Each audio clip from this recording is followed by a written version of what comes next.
Gino Torretta is on the Toyota of Hollywood hotline. He won the Heisman Trophy with the University of Miami. You can hear him calling college football games, by the way, on Gino Torretta's Touchdown Radio. We air some of those games here on 560 WQAM.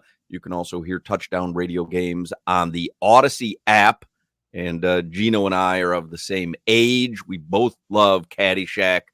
About the same. I was talking with Crowder and Solana, Gino.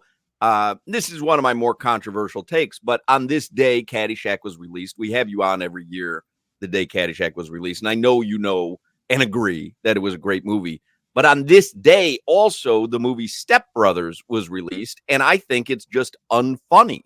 I don't understand why it has the reputation that it has of being an all-time comedy classic. Where do you stand on that? So, Ty, what'd you shoot today? Oh, Judge, you know I don't keep score. Well, how do you measure yourself against other golfers? By height? I mean, it's line after line. It's line after line. It's easy to grin when your ship comes in and you've got the stock market beat. No, how do you feel about Caddyshack versus Step Brothers? Tie me up with your ties, Ty. Step Brothers, I don't believe I saw. So good for you. I'm gonna have to. I'm gonna have to say it doesn't hold water. So I don't know. I haven't seen it. Yeah, good for you. But you can't say it doesn't hold water because because he would have seen it. Because Gino likes comedy, so he would have seen it. I have to go. I'll maybe that'll be my homework. I was talking to somebody about Caddyshack turning 40, and somebody asked how many times I've watched it. I'm like, there's a few movies that I've seen more than any, and it was like my top three, which would be Caddyshack, Christmas Vacation, because that's at least 5 times a year every time the holidays, and then Strange Brew, which I don't know if you've ever seen that, but that's a They've never seen Strange Brew. What a classic movie that is. I've seen that thing so many times. Bob and Doug McKenzie. That is a classic. Two Canadians sneaking into a beer thing and drinking beer, and they have to get by the lady at the front desk, and she's let's say she's not slender, and at one point they go, the one guy goes to the other, goes, give her the donut. He looks at her, he goes, it's my last one, and it's a jelly. Wait, my friends and I, we used to say to each other all the time when we were younger, it's a jelly. It's a jelly. It's such a great line. We both have homework. I'll watch Strange Brew. That seems Strange Brew. I don't know if it holds up though. When's the last time you've seen Strange Brew, Gino? Years. I don't even know where I would find it. But come on, I mean, as somebody who likes beer, you just gotta laugh. I would be laughing at it. I think it'll hold up in my realm, but I could be wrong. Yeah, it was Bob and Doug McKenzie. Take off, eh? Hey, you hoser. Hey, my last donut, eh? That's great. But you can agree though. Caddyshack is top 3 movie of all time? Top 5? Top 10? Oh, I'd put it up there. Yeah, in my realm, it's definitely top 5 in movies that I like, and it holds up. And I would. Similar to Christmas Vacation, where if it's on and I'm flipping the channels, I stop and watch it and laugh. I don't think there's any question. Trying to think of Christmas Vacation. Is that even the best vacation movie, though? Yes. Well, European Vacation was good, the first one, but wasn't there a second one was bad? Yeah. Well, the first one was just National Lampoon's Vacation. Then it was European Vacation. Then it was Christmas Vacation. Christmas Vacation has some funny ones when the squirrel jumps out of the tree every time. Hey, when the grandma says, Grace, she died years ago, and she starts singing the national anthem for Grace, dude. That is a funny scene. That is a funny scene. The funniest thing ever. Oh, and Jimmy pointing out Vegas Vacation as well. There was Vegas Vacation. Yeah, terrible, horrible. But when he goes to he's losing his ass when he's losing his ass in the casino though, and he goes to a table game, which is guess the number I'm thinking. games. Nope. Damn it. Right? Yeah, nope. Damn it. He just accepted as a loss. Damn. All right. Anyway, Gino Torretta. So ACC media days were this week. Dolphins have started practicing. This is interesting. So the online betting sites released odds yesterday on the first college football coach to be fired. The favorite is Billy Napier at Florida. He was 4-1. Okay. Then, Crowder had that same reaction. Yeah. Then you have Sam Pittman at Arkansas next at 5-1. Yep. And then next was Mario Cristobal at 6-1. Now, I would submit to you that that's almost impossible because of the terms of his contract. So I don't think that he would get fired. Yeah, if I could short that, how do you can't bet it? I know you can't bet the other side. Yeah, I'm with you because they don't realize just how onerous that would be to get out of that contract. But it's not even that. Let's be honest. It's you're 3 years into a process, and he's been relentless on the recruiting trail and been successful. So you know what I mean to say, they're gonna that one. I wouldn't even think he'd be on the list. I mean, forget the contract. I mean, even if they could get out of it, you don't get out of it because of the success that he's had. That he's beating Georgias and Alabamas and Auburns of the world for recruits right now. Which listen, that's pretty impressive because we haven't had for 20 years the dominance or the success during the season.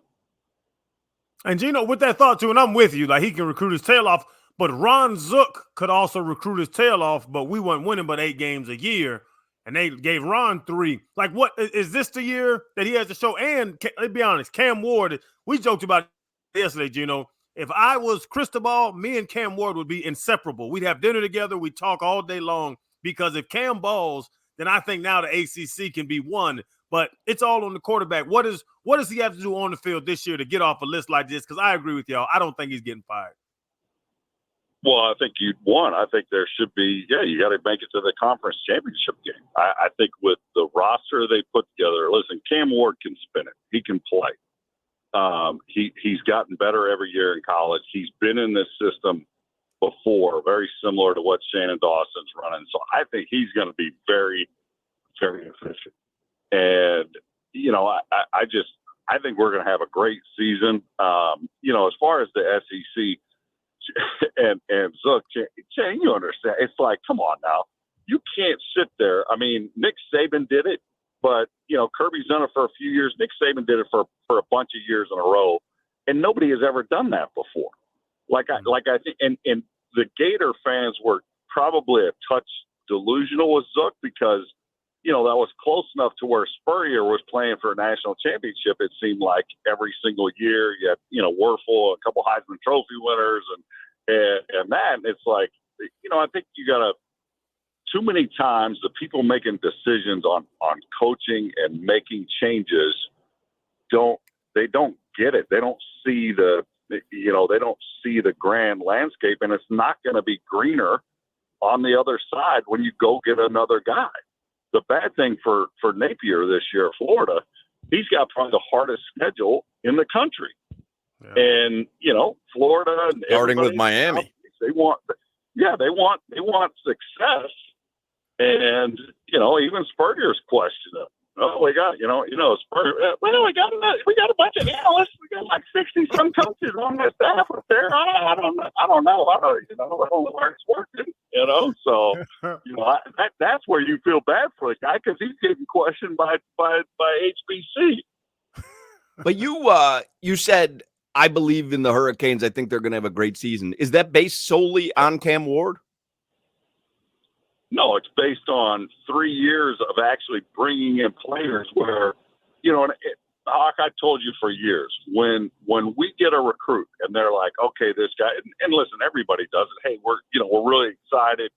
Joe Smith is committing to the University of Miami. Well, for years, that Joe Smith, we were beating out UCF, Kent State, like Cincinnati, and that we're beating out the schools that are the best right now. You know what I mean? If a kid's, hey, these are my final 5, and it's LSU, Florida, Miami, Florida State, Ohio State, Alabama, and we get the kid, okay, I like our odds with that than when you're saying a bunch of AAC schools and you're like, well, we would mop the field with those schools when we played. Why are we recruiting the same player? So that's why I think that we're going to be successful. Cam is a stud. He's been in the system before. Mario's got a great offensive line. We got, 2 solid backs now. The receivers are young, but JoJo and the other young guy are studs. And we'll see. I'm bullish, probably as much as I've been in years, because I see. You totally are. That you shocked me when you said that, because you're never this bullish. Well, you see the body type. Like when guys get off listen, we can go to any LSU game, and Channing knows this. You watch LSU dudes get off the bus, and you're just like, damn, like every guy is put together, and that's where we are closer to that now. And let's be honest, the ACC isn't really, it's not the SEC in terms of schedule strength. So yeah, I like our chances. Speaking of the ACC, Gino, how do you feel about what Florida State's doing to the ACC? The whole, they're suing them, they're trying to get out, but now they're trying to find a school. If they get out, now Clemson wants to get out. Like, how do you feel about what Florida State, like, I don't know, the damn problems they've started now with the ACC and what they're trying to do? Started way before FSU, though. But FSU put gasoline on top of this thing. For the ACC, for sure, yeah. Yeah.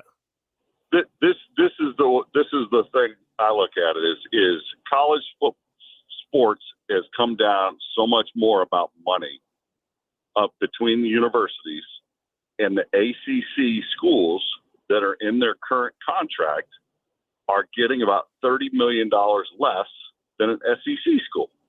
Now, it doesn't take a rocket scientist to figure out, if my revenues are $40 million a year, what I can buy is less than the teams making $80 to $100 million a year in the Big Ten and SEC. I mean, it's like, heck, you've gone to campuses. You see what these facilities are at these places, and listen, you can win without the grandest of facilities, but kids are kids, man. They're making a decision, looking at this place, going, "Holy crap! They really spent a bunch of money on us." And oh, by the way, now that bunch of money actually can go into their pocket too. So I think that's where Florida State, they do not want to be $30 million or $25 million every year behind an SEC school and have to deal in that budget environment. And they're trying to break out of the, ACC and be, one of the schools making the same amount. And I don't know what's going to happen with college football. I think it should be more regionalized. I mean, they've gotten rid of the Pac-12. I mean, Cal and Stanford are in the ACC now. SC and UCLA, Oregon, Washington are in the Big Ten. I mean, it kind of makes no sense. And to me, it's like you got to level the playing field from a revenue standpoint to say, hey, all the schools are making X. Top 65 or whatever all have the same revenue budget. And then the games, you schedule games and let it eat. But I just think they want a more level playing field, especially, comparing themselves to Florida, because Florida's got the SEC revenue. Florida stinks, though. You a hater. Florida stinks, though. He's just going to yell crazy stuff out, Gino. You know what he does. Hey, I will tell you this. It's crazy. So you talked about touchdown radio. So we just finished setting our schedule.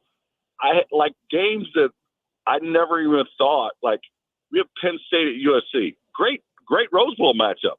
That's a conference game. That's in Los wild. Angeles. That's wild. Oklahoma's going to Auburn. We have that at the end of September. And it's like, and I'm telling my buddies at Oklahoma, I'm like, you don't even know. And like, I think they're sleeping on Auburn, not the team. That environment, Channing knows, is one of the hardest places that I've ever been in. I mean, the place is loud and relentless, and these schools, the coaches don't have exposure to them if they've never been in the conference and been on the road. It's going to be wild this year. There's just going to be games where you're just like, wow, they're playing and it's not a bowl game. This is awesome. So it sounds like a net positive in your opinion, because a lot of people look at all the realignment, the conference changes as a net negative, because why should Oklahoma be playing Auburn or Penn State be playing USC? But it is kind of novel. We get to see some matchups that we've never really seen. Oh, well, I think that, but I also, there's still in the whole realignment thing, I've always said this. I want great games every week. Why do people like the NFL? Because it's every week. It's an NFL team playing an NFL team. You know, you got 3 weeks in college football where it's a Division I team versus a team that's got no chance. And in my eyes, those games should not be played. They ought to figure out a revenue, give the smaller schools with the smaller budgets, here, you can, you know, here's money for it, but you shouldn't be playing schools you don't know who's on the team.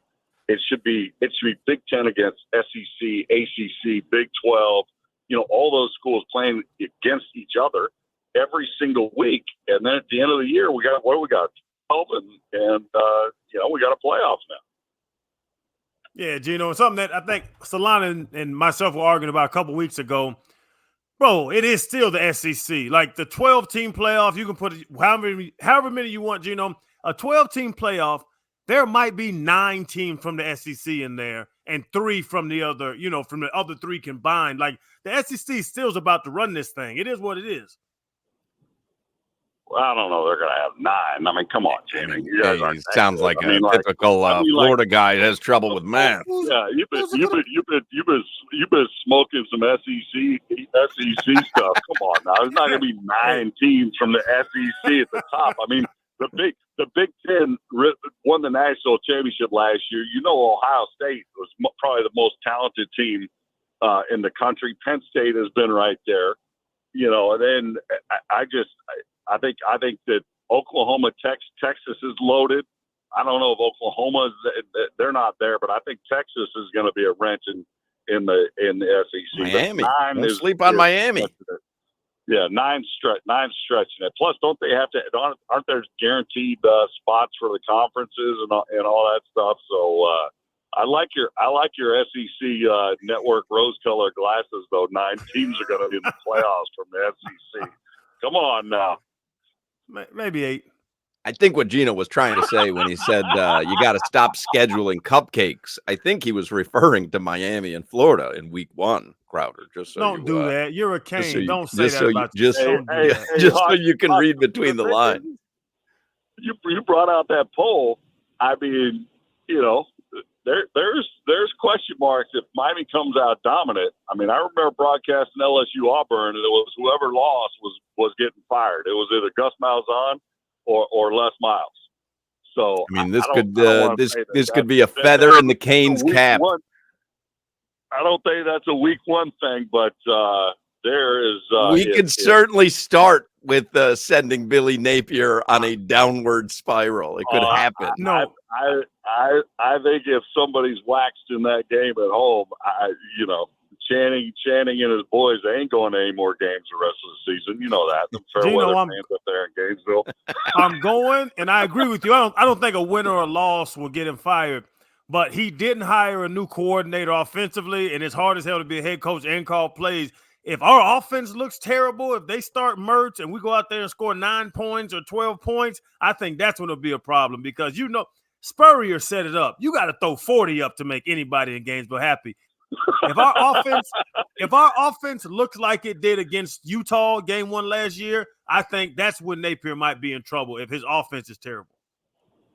Oh, I would agree. And Graham Mertz is shocking. What is he in his 12th year of college?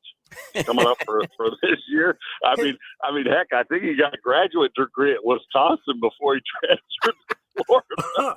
my son and his son have their first day of school together last year. He has quadrupled your college career. Crowder, just in number of years. He has 762 credits. How many degrees you want? Hey, maybe you give some to you. You get your diploma. They need a few more hundred. All right, Gino Torretta, Heisman Trophy winner, Caddyshack fan, and one of the voices on Gino Torretta's Touchdown Radio. Thank you, Gino. All right, guys.